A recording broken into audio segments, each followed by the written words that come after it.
This is chapter 2 of volume 2, or if your book is not divided into volumes, this is chapter 25. After a week spent in professions of love and schemes of felicity, Mr. Collins was called from his amiable Charlotte by the arrival of Saturday. The pain of separation, however, might be alleviated on his side by preparations for the reception of his bride, as he had reason to hope that shortly after his next return to Hertfordshire the day would be fixed that was to make him the happiest of men. So he's leaving again, but he's just like, oh, I love you, I love you, I love you. I mean, really, do you love her? He took leave of his relations at Longbourn with as much solemnity as before, wished his fair cousins health and happiness again, and promised their father another letter of thanks. On the following Monday, Mrs. Bennet had the pleasure of receiving her brother and his wife, who came as usual to spend Christmas at Longbourn. Mr. Gardiner was a sensible, gentlemanlike man, greatly superior to his sister, as well by nature as education. The Netherfield ladies would have had difficulty in believing that a man who lived by trade, and within view of his own warehouses, could have been so well bred and agreeable.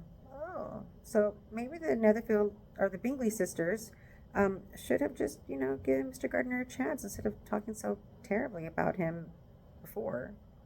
Mrs. Gardiner, who was several years younger than Mrs. Bennet and Mrs. Phillips, was an amiable, intelligent, elegant woman, and a great favorite with all her Longbourn nieces. Between the two eldest and herself especially, there subsisted a very particular regard. They had frequently been staying with her in town. Oh, so this is like the favorite aunt, because she's, she understands them, and she's fashionable. She's cool. The first part of Mrs. Gardiner's business on her arrival was to distribute her presents and describe the newest fashions. When this was done, she had a less active part to play. It became her turn to listen. Mrs. Bennet had many grievances to relate, and much to complain of. They had all been very ill used since she last saw her sister. 2 of her girls had been on the point of marriage, and after all, there was nothing in it.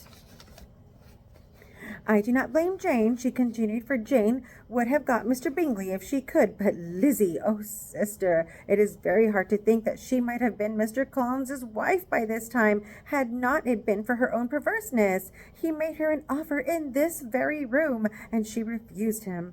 The consequence of it is that Lady Lucas will have a daughter married before I have, and the Longbourn estate is just as much entailed as ever. The Lucases are very artful people indeed, sister. They are all for what they can get. I am sorry to say it of them, but so it is. It makes me very nervous and poorly to be thwarted so in my own family, and to have neighbors who think of themselves before anybody else.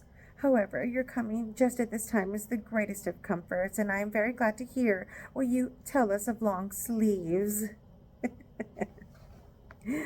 Mrs. Gardiner, to whom the chief of this news had been given before, in the course of Jane and Elizabeth's correspondence with her, made her sister a slight answer, and in compassion to her nieces turned the conversation. So Mrs. Gardiner knew all this stuff before she even got there, because Jane and Elizabeth, they write letters to her, and they trust her. They told her everything.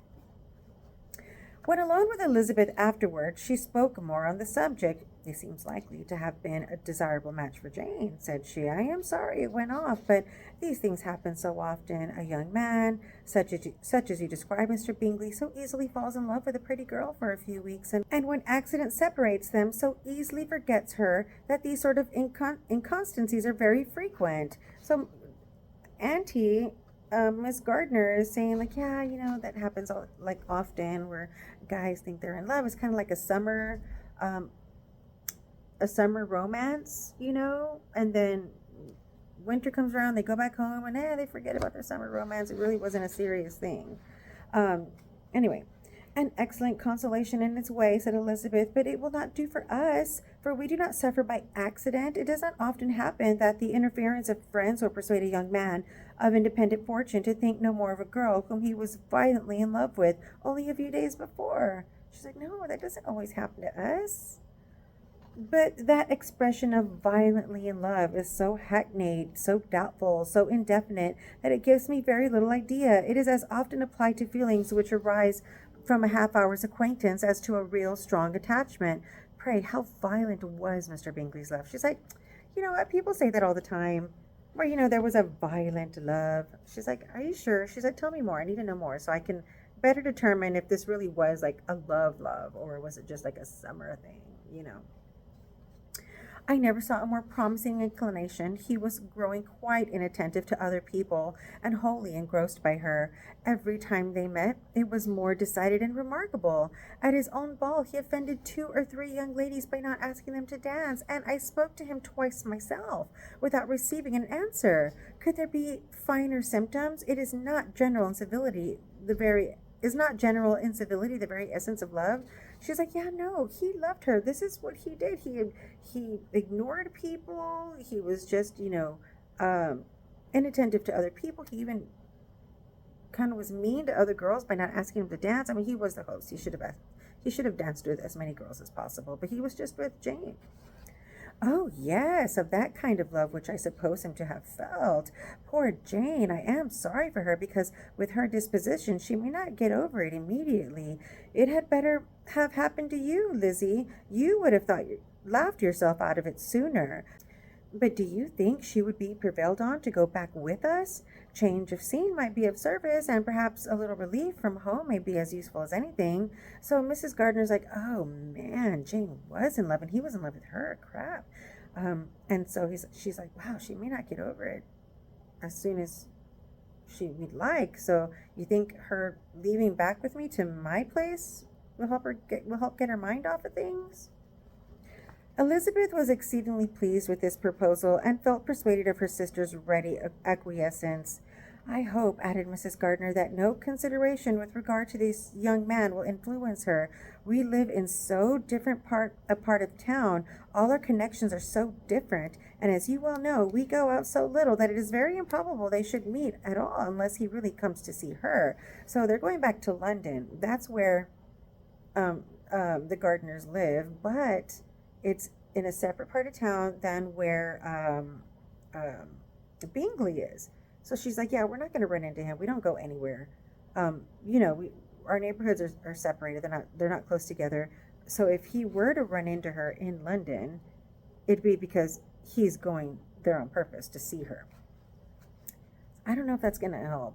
I don't know if Jane should go with them if she's trying to get over Bingley and he's there in the same city.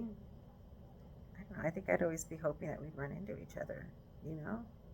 Anyway, and that is quite impossible, for he is now in the custody of his friend, and Mr. Darcy would no more suffer him to call on Jane in such a part of London. My dear aunt, how could you think of it? Mr. Darcy may perhaps have heard of such a place as Gracechurch Street, but he would hardly think a month's ablution enough to cleanse him from its impurities.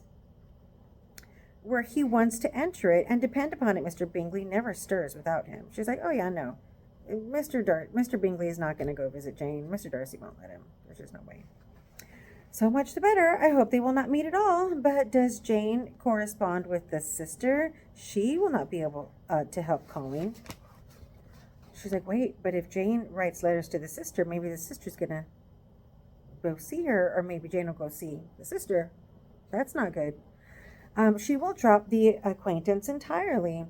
But in spite of the certainty in which Elizabeth affected to place this point, as well as the still more interesting one of Bingley's being withheld from seeing Jane, she felt a solicitude on the subject which convinced her, on examination, that she did not consider it entirely hopeless.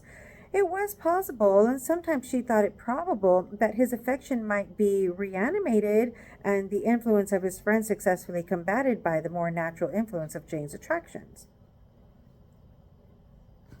Miss Bennet accepted her aunt's invitation with pleasure, so Jane said yes, she's going to go. And the Bingleys were no otherwise in her thoughts at the time than, as she hoped that by Caroline's not living in the same house with her brother, she might occasionally spend a morning with her without any danger of seeing him. She was like, oh, well, Caroline and Darcy are not in the same house. I'm sorry. Caroline and Bingley are not in the same house because Bingley's staying with Darcy, remember? So she's like, well, even if I go visit Caroline, I'm not going to run into the brother. The Gardners stayed a week at Longbourn, and what with the Phillipses, the Lucases, and the officers, there was not a day without its engagement. Mrs. Bennet had so carefully provided for the entertainment of her brother and sister that they did not once sit down to a family dinner. When the engagement was for home, some of the officers always made part of it, of which officers Mr. Wickham was sure to be one, and on these occasions Mrs. Gardiner, rendered suspicious by Elizabeth's warm commendation of him, narrowly observed them both, without supposing them, from what she saw, to be very serious in love. Their preference of each other was plain enough to make her a little uneasy, and she resolved to speak to Elizabeth on the subject before she left Hertfordshire, and represent to her the imprudence of encouraging such an attachment. So Miss Bennet made sure that there was entertainment all the time. They were always doing something. They just didn't stay home and, watch Netflix, right? The whole time that the Gardeners were there, they actually went out and did things, and they had dinner at different places. And when they did have dinner at their house, the officers were there, and so was Mr. Wickham. And so Mrs. Gardiner was like able to see how Wickham and Elizabeth seemed to be in love. What? Wait, hold on. Is it both of them?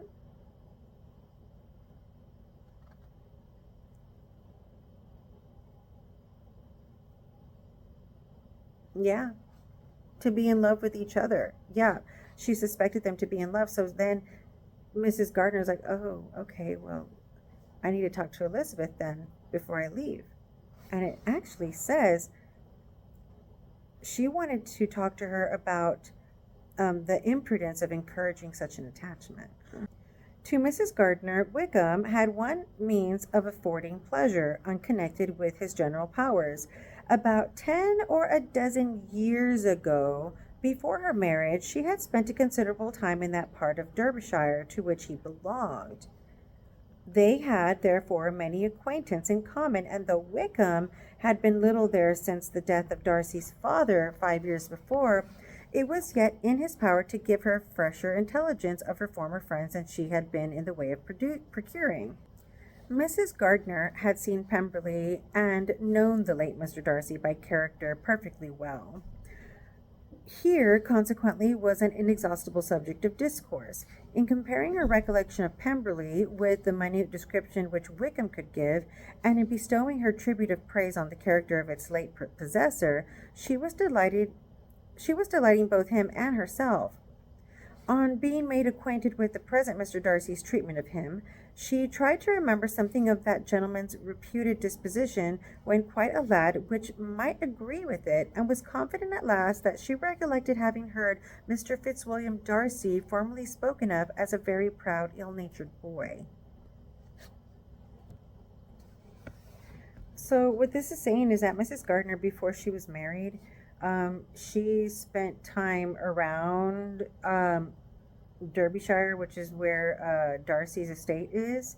And so she kind of, mixed in those circles, and she knew of them, and she was able to talk with Wickham about what she knew of the late Mr. Darcy and all that. But what it says at the end is that she remembers hearing that Mr. Fitzwilliam Darcy, like when he was a boy, that he was kind of like a little jerk and he was proud, so that's what she remembers. So just letting you know, that's Darcy's first name. It's Fitzwilliam.